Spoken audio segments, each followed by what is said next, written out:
bongga ng mag-ex na sina Sian Lim at Kim Chu.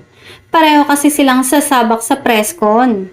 Si Sian ay may presscon ngayong Sabado para sa pelikula niya na collab ng Viva Films at GMA Pictures kasama sina Colin Garcia at Sanya Lopez.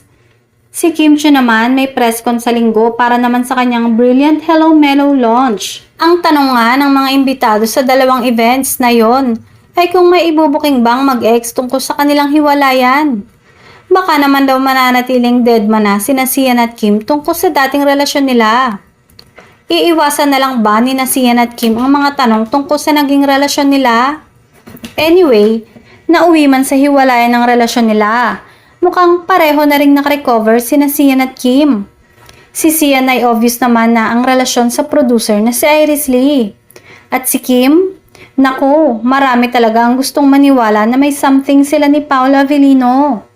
Samantala, naloloka tuloy ang mga netizens sa motibo ni Sian dahil bakit daw ngayon ito parang nagsisisi at kung todo sagot tungkol sa ex-girlfriend samantalang ni hindi nga ito nagsalita nung mainit ng bulong-bulungan ang hiwalayan nila ng girlfriend.